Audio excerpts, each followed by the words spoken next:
Domingo do Dia dos Pais, que data linda, maravilhosa!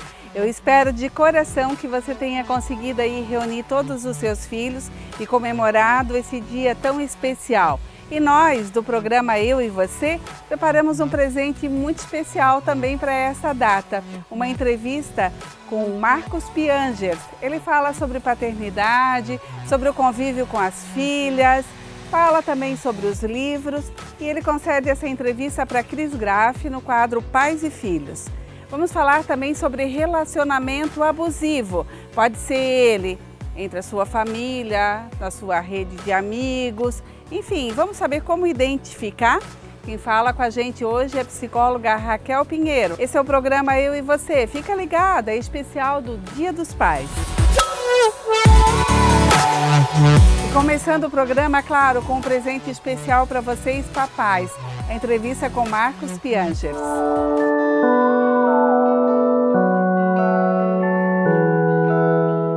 E hoje, no Dia dos Pais, o quadro Pais e Filhos recebe uma participação super especial. Ele é pai da Anitta e da Aurora, palestrante, autor de best-seller vendido no Brasil e em vários países do mundo, o papai mais pop do Brasil, Marcos Piangers. Obrigado pelo título. Obrigada por nos receber e bem-vindo ao programa Eu e Você. É um prazer, eu fico feliz demais de estar aqui, especialmente falando desse assunto que é o meu assunto favorito, que é família. Obrigada, Marcos. Marcos, minha primeira pergunta, você transforma a realidade de muitas pessoas, né, hoje, inspirando pais a serem melhores, mais participativos, amorosos, afetuosos. Você acha que tudo começou com o teu livro, O Papai é Pop? Por muito tempo eu questionei esse título que me deram, né? Então eu fui para Portugal esses dias e aí uma revista colocou o pai mais cool do Brasil. E aí eu tô aqui dando entrevista e você é o pai mais pop do Brasil. Isso me coloca numa posição delicada, né? Primeiro porque eu não tenho uma formação específica nessa área. Tudo que eu sei eu aprendi com a Anitta e com a Aurora. E comecei a escrever aquilo que elas me ensinavam. Então não sou eu que ensino os outros pais, me parece que eu inspiro de fato, como você falou, outros pais a prestarem atenção nos seus filhos e aprenderem com os seus filhos a serem pais melhores. Porque no final das contas são os nossos filhos que nos ensinam, inclusive porque cada filho é diferente do outro. Verdade. Então quando eu falar pra você, você tem que fazer isso porque isso funciona, você vai me dizer, olha, com meu filho não funcionou. Porque cada criança é de um jeito, portanto cada pai tem que ser de um jeito também. Nasce um pai, nasce uma mãe, quando esse pai e essa mãe prestam atenção no seu filho específico e não no barulho, no ruído que a internet, os livros, o Instagram, a comparação nos inclina a fazer. Então eu acho que é muito mais saudável a gente prestar atenção no nosso filho. E nesse sentido eu acho que é esse a minha missão. Aqui no mundo por algum tempo, pelo menos, não sei por quanto tempo vai durar isso, mas por algum tempo eu pensei que era aproximar pais e filhos, mas hoje eu acho que realmente inspirar o melhor pai que existe dentro das pessoas, porque só aproximar não é o suficiente. Eu acho que a gente tem que ser melhor, né? Não adianta a gente estar perto dos filhos e ser grosseiro, ou ser desatento. Eu estou do lado do meu filho, mas estou só no celular. Eu quero inspirar o melhor pai que existe dentro das pessoas que leem o livro. E acho que o livro foi, de fato, um começo, assim, foi um ponto de transformação. Eu já trabalhava com comunicação, mas quando eu lancei o livro, aconteceu algo que eu não esperava. O livro começou a vender muito e se tornar o presente primeiro quando você descobre que alguém vai ser pai. Eu fiz isso. Então, isso me deixa extremamente honrado, assim, porque eu faço parte da vida das pessoas no momento mais especial. É aquele momento que a vida dele está se transformando, ele tem que entender o que é ser pai, o que é ser marido com um filho e o que é ser homem nesse mundo de criação, de formação de outro ser humano. E aí o primeiro presente que esse cara recebe em geral é o Papai Pop. E é o livro que é o mais vendido em todos os Dias dos Pais, já há alguns anos seguidos, e é o livro que tantas pessoas me relatam que transformou a visão de paternidade, que aproximou pais e filhos, que salvou casamentos. Então eu digo assim, cara, assim, mérito, acho que de quem aceita a possibilidade da mudança. Muita gente vai me dar esse mérito, vai dizer assim, não, pô, Pierres, você influencia os outros. Cara, eu acho que eu sou um instrumento, um pequeno instrumento, mas assim, quem se permite mudar, eu acho que é o grande milagre. É o cara que diz assim, não, cara, eu acho que eu posso ser melhor, eu acho que eu posso ser um pai melhor, eu acho que eu posso ser um cidadão melhor, acho que eu posso ser um marido melhor. E aí é um livro, às vezes é um vídeo, às vezes é um texto, às vezes é uma frase que transforma esse cara que está disposto a mudar. Quem conhece a tua história sabe que você cresceu sem pai, né? Você sempre fala disso. E olhando nesse contexto, seria mais fácil você usar essa referência e ser um pai ausente também. E você ressignificou isso e tem construído uma história linda como pai, influenciando outros e até mães também. Você sempre pensou em ser esse tipo de pai que você é hoje? Ou teve aquele momento da virada de chave? Peraí, eu vou fazer diferente. Eu não tive referência, né? Então eu acho que por muito tempo eu achava que ser pai era uma coisa diferente do que hoje eu vejo que é. Então, minha esposa engravidou, fiquei super feliz. Primeira coisa que a gente fez foi correr pro supermercado e comprar um monte de fralda. Tipo, cara, vamos comprar umas fraldas recém-nascido. Tipo, comemoração mesmo. Era a chance que eu tinha de, ter pela primeira vez na minha vida essa relação pai e filho, que antes eu tinha só com a minha mãe, mas não tinha com uma referência masculina. Então, eu pensei, eu vou ser essa referência pra minha filha, pro meu filho, pra quem vier aí. Com o passar do tempo eu percebi que eu precisava ser mais, eu precisava ser melhor. É muito louco isso, porque eu achava que era uma coisa e é muito mais profundo a relação do pai. Então eu pensava, não, beleza, eu vou trocar umas fraldas, dar banho, dar comida, pagar umas contas. E aí você vai vendo, cara, não é mais. Eu vou ter que dizer não para uma reunião importante, eu vou ter que dizer não para um happy hour com os amigos, eu vou ter que dizer não para algum momento de lazer meu para ficar com a minha filha. E aí eu fui começando a perceber que ao meu redor ninguém me incentivava a estar com as minhas filhas, me incentivavam a estar longe das minhas filhas. Eu tô com elas, meus amigos dizem, você tá de babá hoje, deixa isso para sua esposa, a mulher que sabe cuidar de criança, o homem não sabe. No trabalho, faz hora extra, agora você precisa de mais dinheiro porque você tem que pagar mais conta por causa dos seus filhos. E eu comecei a perceber que a gente também construiu uma sociedade que afasta o homem da família. É verdade. E eu comecei a refletir sobre isso e perceber que, cara, eu só vou ser um bom pai se eu enfrentar essas convenções que a gente criou. Porque essa história de só pagar umas contas e trocar umas fraldas não me faz pai. E eu percebia isso, porque eu em alguns momentos chegava em casa e percebia que quanto mais longe eu estava, mais estranho eu era para as minhas filhas. E mais as minhas filhas me pediam, pai, fica mais em casa, pai, brinca mais com a gente, pai. E aí até que eu fui achando esse equilíbrio, achando esse caminho de realmente ser um bom pai, né? E aí quando vem um livro, eu agora tenho um incentivo para ser um bom pai. Coisa que muitos homens não têm. Então assim, com certeza hoje eu tenho um empurrãozinho a mais para ser um bom pai. Todo mundo tá me olhando no restaurante, o que eu vou fazer, se eu vou, né, essa pressão, né? Educar certo. E para mim eu acho que isso é bom. Eu acho que essa cobrança ela tem que ser feita. Eu quero ser um pai melhor.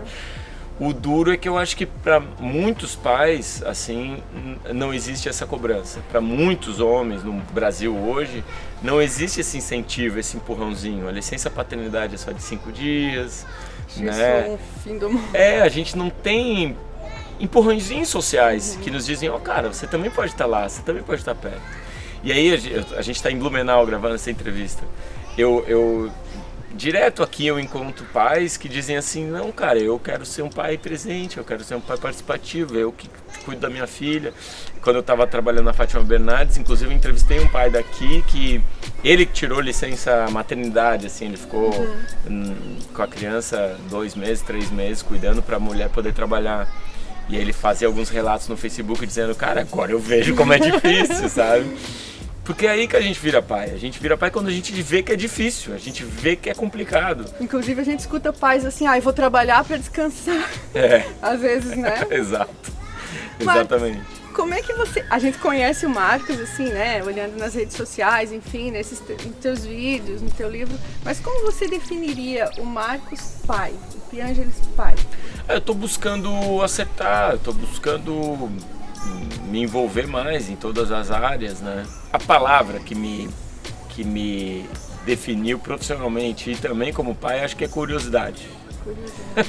Eu quero entender aquilo, meu. Eu quero entender o que vai acontecer. Eu sou curioso para entender como é que tá a saúde das minhas filhas, a educação das minhas filhas, como é que tá a questão emocional das minhas filhas. É curiosidade, investigação, é tentar entender como que aquilo funciona e tentar ser o melhor possível naquilo. Então, por causa das minhas filhas, me envolvi nas teorias pedagógicas, naquilo que tem de mais moderno na formação das crianças na escola. Escrevi um livro a respeito que chama A Escola do Futuro.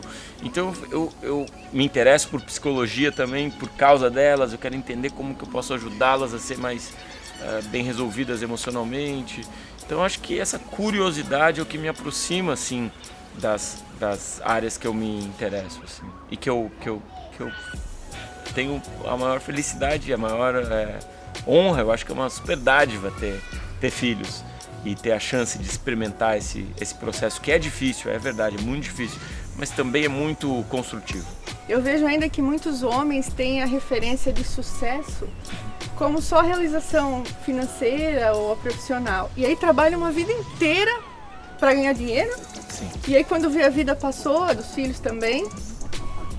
E aí eu queria entender, eu queria ouvir de você assim, como equilibrar essa paternidade presente que hoje eu vejo tão urgente, tão importante nos dias de hoje, com essas outras realizações.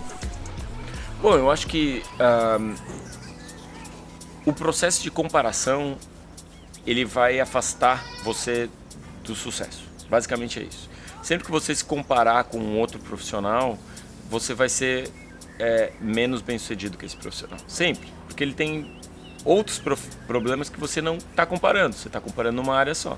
E você compara com uma família, aquela família parece feliz. E você, então, já é menos bem sucedido que aquela família. E você compara em qualquer área, você imediatamente se coloca numa posição de menos sucesso. Porque o sucesso verdadeiro passa pelo processo de autoconhecimento. No momento que você se autoconhece, você diz, eu sei o que eu gosto, eu sei o que me torna feliz, eu sei o que torna feliz as pessoas que estão ao meu redor. Isso é sucesso. Então, uma pessoa bem-sucedida, ela não compara com o exterior, ela compara com o interior. Uhum. Ela olha para ela olha para quem ela ama e diz assim, cara, dá pra gente achar a nossa felicidade aqui. Então, os referenciais de sucesso masculinos, em geral, são sucessos financeiros. É uma pessoa que fundou uma empresa e ficou milionário. Se ele fundou uma empresa e faliu a empresa, ele é um fracassado. Mesmo que ele tenha aprendido pra caramba, mesmo que ele seja um gênio, a empresa, por alguma razão, e isso a gente dá pra jogar pro universo, tem coincidências e causa e uma série de coisas que acontecem, ele é um fracassado. Mesmo que ele tenha uma família feliz, e que ele seja um bom marido, e que ele seja um ótimo pai, ele é um fracassado. E eu não acredito nessa narrativa. Eu acredito numa outra narrativa, que felicidade é a história que a gente conta pra gente mesmo, é a história que a gente conta pros nossos. E nesse sentido a gente tem que conhecer quem a gente é e quem são os nossos. Nossa família, o nosso entorno, as pessoas que nos amam. E quando a gente entende toda essa dinâmica e diz assim, beleza, achei. Você é feliz, você é bem-sucedido. Não importa se você tem 1 milhão, 100 milhões, 1 bilhão, ou se você paga as contas do mês todo dia, na correria. Então, eu acho que é um processo muito mais de olhar para dentro do que olhar para fora. E o homem precisa fazer mais isso do que a mulher. A mulher já faz isso. As mulheres, elas conversam mais, fazem mais terapia, elas expressam mais os sentimentos, elas tratam mais das questões emocionais do que os homens. Uhum. O homem fala menos, guarda mais sentimentos, faz menos terapia, se suicida mais, tem mais depressão, é a maioria do sistema penitenciário brasileiro e mundial, se mata mais entre si, então o homem é mais violento porque ele tem mais coisa guardada, ele precisa de alguma forma botar isso para fora. esse processo ele tem que acontecer mais do lado masculino. A gente precisa mais de tratamento e eu acho que nesse sentido eu espero ser também uma inspiração para que os homens entendam que a chegada de um filho é a chance da gente tratar isso. A chegada de uma criança é a chance de você entender que o homem chora assim, cara. O homem também pode ser um cuidador, o homem também pode sentir, pode se expressar, o homem também diz eu te amo. Muitos homens só conseguem fazer isso quando chega uma criança, né? É verdade. Porque é aquele momento que ele diz, pô, eu amo isso aqui. E chora. E diz, agora eu sou pai. E esse pode ser um momento, uma virada de chave para esse homem se tornar um homem mais feliz. Eu não tô só falando desse cara ser melhor pro filho, nem melhor só pro casamento. Eu tô falando pra ele ser melhor pra ele ser mais feliz, mais bem resolvido, mais bem sucedido, mais equilibrado. O filho é a chance dele ter essa transformação também. Cada vez que a gente dorme junto, abraçado, que a gente celebra uma refeição em família, eu tô sendo o pai que eu não tive. Eu tô sendo pra elas o pai que eu sempre quis ter. Eu tô sendo o pai que a minha mãe sempre procurou para mim. Eu tô sendo o pai que eu sempre procurei. Finalmente, mãe, a gente conseguiu. Durante a entrevista apareceu de surpresa essa nossa linda participante, nossa garota propaganda. Ela é muito fofa, a Aurora. A Aurora. E Marcos, eu queria saber como você gostaria de ser lembrado lá no futuro pela Aurora e pela Anitta. Meu pai foi... Presente. Eu quero que elas se lembrem que eu estava lá, nos momentos importantes da vida dela. Eu vejo delas, né? Eu vejo que, acho que um grande arrependimento assim, você pergunta para qualquer senhor e ele vai dizer, putz, cara, eu queria ter estado lá no aniversário da minha filha, ou no casamento dela, ou quando ela se formou. Não tem nada mais especial que você estar perto dos seus filhos ao longo da vida e não ter esse arrependimento, né? Quanto menos arrependimento eu tiver, melhor. Então, se elas olharem para trás e dizer, pô, meu pai estava lá de forma afetuosa, sendo um bom cuidador, presente na minha vida, eu vou ficar feliz. E de vez em quando, em palestras, eu encontro jovens, pais até, que me falam algo que eu acho que é a coisa mais bonita, né? Que é quando eu pergunto, tá, e como é que era o seu pai? E eles me falam, meu pai era meu herói. Meu pai já foi embora, mas ele era meu herói. Eu acho que essa é uma expressão assim que eu adoraria ter em algum lugar. Não preciso nem estar aqui, mas ouvir isso da boca das minhas filhas acho que é uma realização. E como hoje é Dia dos Pais, para encerrar, eu gostaria que você deixasse uma mensagem para os pais que estão nos assistindo. Ótimo! Feliz Dia dos Pais! Eu acho que essa é uma data para a gente, muito mais do que ganhar presente e comprar coisas, é pra gente refletir se a gente é de fato o melhor pai que a gente pode ser. A gente sempre vai contar pra gente mesmo que não, isso é o máximo que eu consigo. Mas talvez a gente consiga fazer um pouquinho mais, cara. Talvez a gente consiga, sabe, dar um pouquinho mais de tempo pros filhos, um pouquinho mais de atenção. Talvez para ser um bom pai a gente possa ser um marido um pouquinho melhor. Talvez para ser um marido um pouquinho melhor a gente possa ser um homem um pouco melhor naquilo que a gente fala, nas coisas que a gente escreve nos grupos de WhatsApp secretos que a gente tem com os nossos amigos. Será que a gente não pode ser um pouquinho melhor, cara? Não é só pela nossa esposa, não é só pelos nossos filhos, é pela gente mesmo também, para que a gente seja mais feliz e equilibrado. Acho que o Dia dos Pais é uma boa data para a gente refletir sobre isso. Marcos, muito obrigada Obrigado a por vocês. ter recebido a gente. Eu desejo muita luz na tua vida. Obrigado. E um feliz dia para você e para todos os pais que escolheram e decidiram ser pais de verdade. Fala Feliz Dia dos Pais Feliz lá, Dia Lola. dos Pais, Aurora. Feliz Dia dos Feliz Pais. Dia dos Pais. Olhando pra câmera lá. Feliz Dia dos Pais. Aê!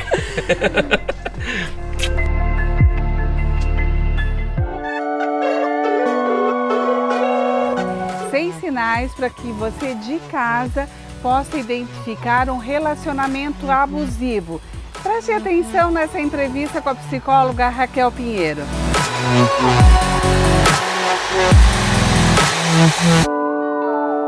Para falar sobre esse assunto tão delicado, relacionamento abusivo, eu converso hoje com a psicóloga Raquel Pinheiro. Raquel, muito obrigada por nos receber aqui no teu consultório E eu queria que você falasse um pouquinho sobre esse assunto pra gente. Às vezes as pessoas estão num relacionamento abusivo, mas elas não percebem, né? Isso é normal acontecer? Muito normal, Nelly, porque o relacionamento abusivo, ele vai acontecendo de uma forma sutil, com muita gentileza e vai se potencializando. Na realidade, ele vai acontecendo com excesso de poder que temos sobre o outro, de controlar a vida do outro, de controlar as decisões do outro. Dessa forma, vai se potencializando aos poucos e vai ser gerador de sofrimento, até o outro se dar conta. Gente, a gente está falando aqui em relacionamento abusivo, não necessariamente só entre marido e mulher, né? Mas existem relacionamentos abusivos entre amigos, no trabalho, né, Raquel? É a mesma coisa? A gente usa a mesma frase, a mesma palavra, relacionamento abusivo? E de que forma que a gente percebe isso? Nelly, nós temos um sujeito que ele tem o perfil, né, da pessoa abusiva.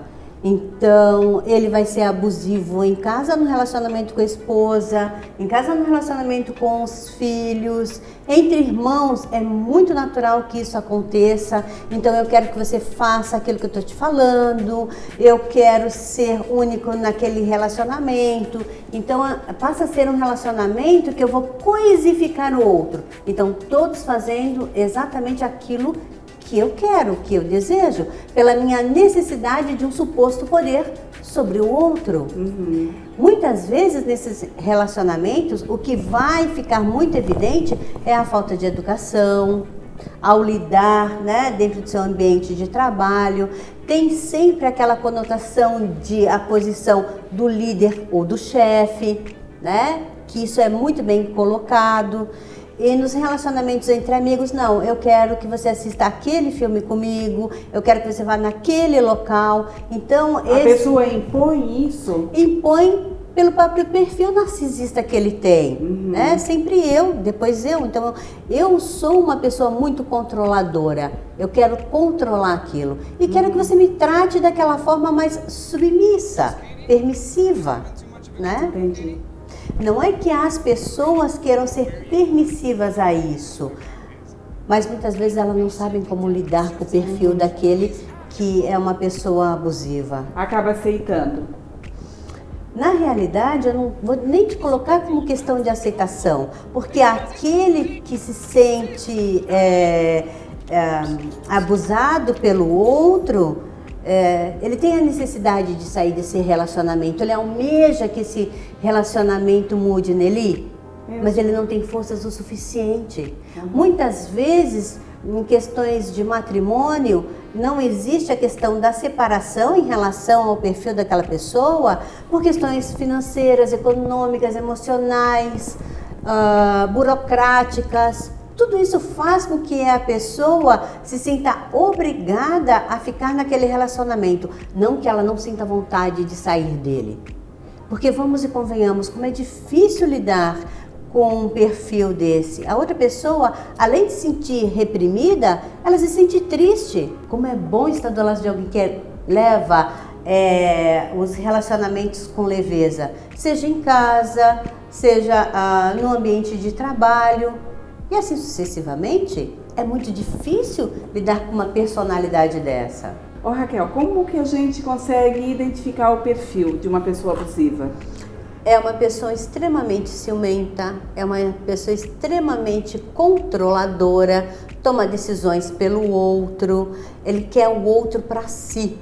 Então, o peso maior em relação às questões sociais, o peso maior tem que ser a decisão dessa pessoa. O perfil a gente já identificou, mas o que torna essa pessoa abusiva? Geralmente é na primeira infância que nós vamos tornando o perfil desse sujeito. Mesmo.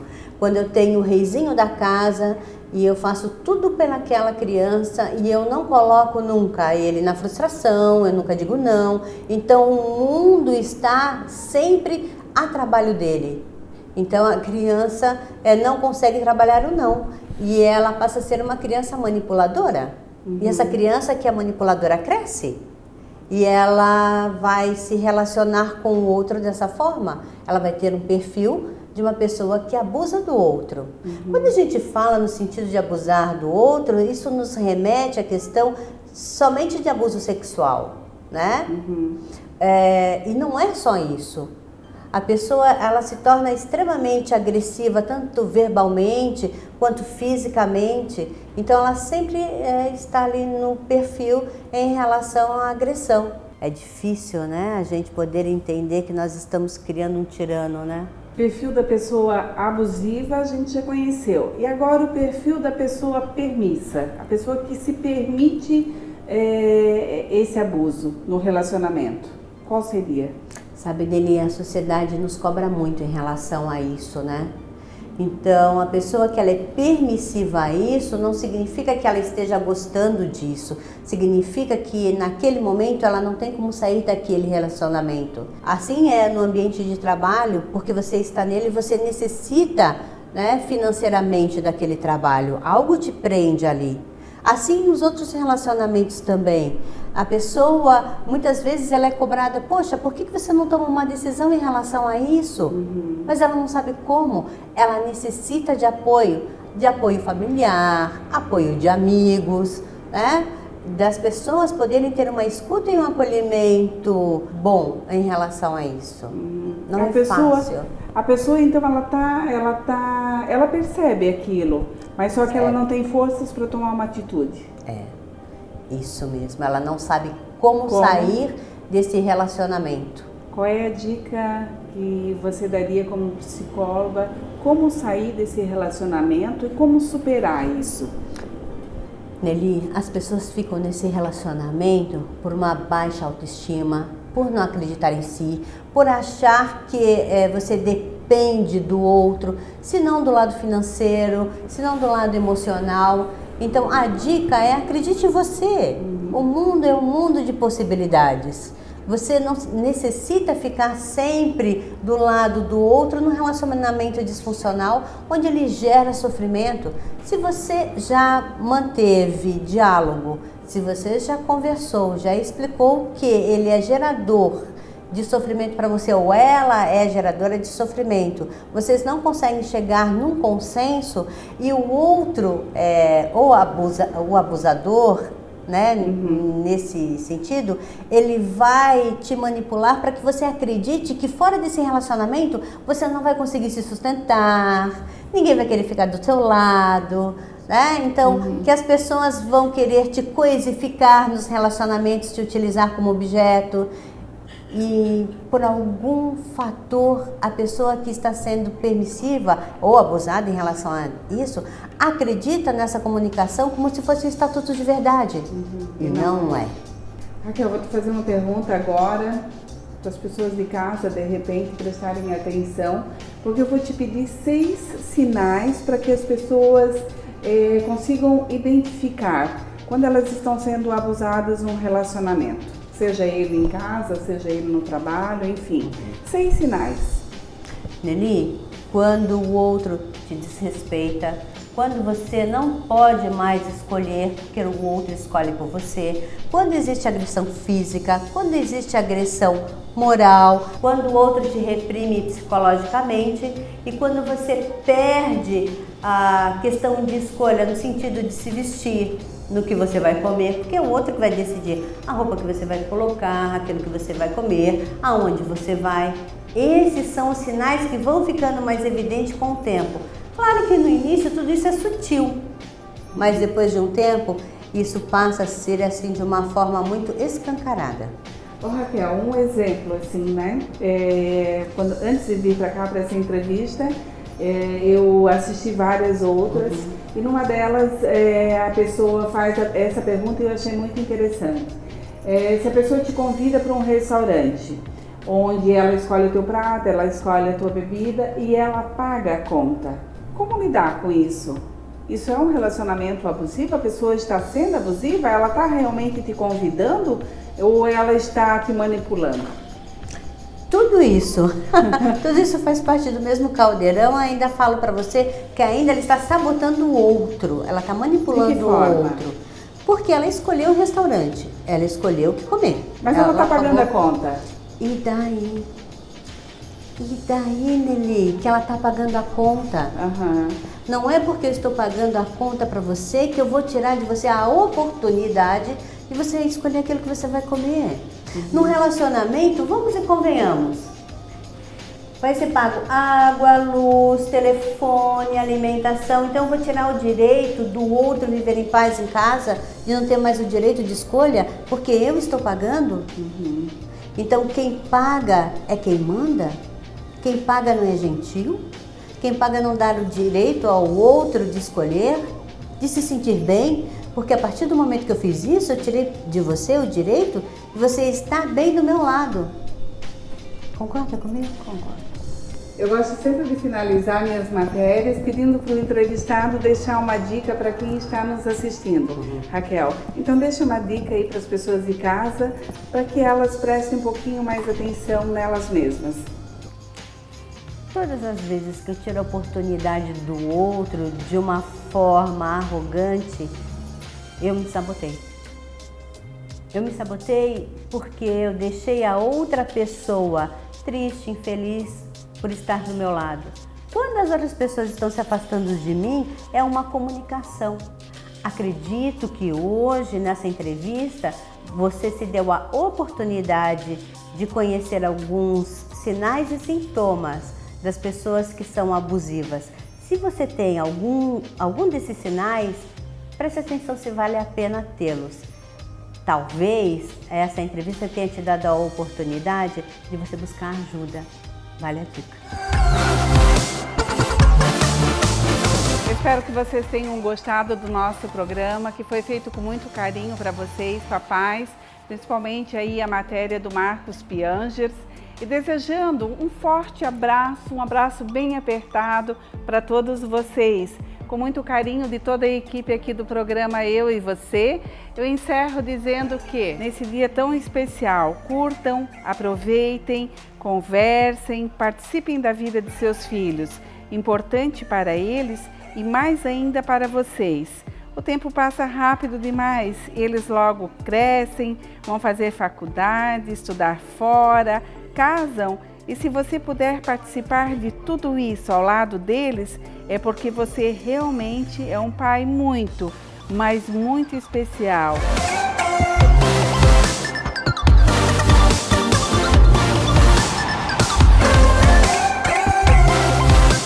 Parabéns, parabéns a todos os papais. Um beijo do programa Eu e Você.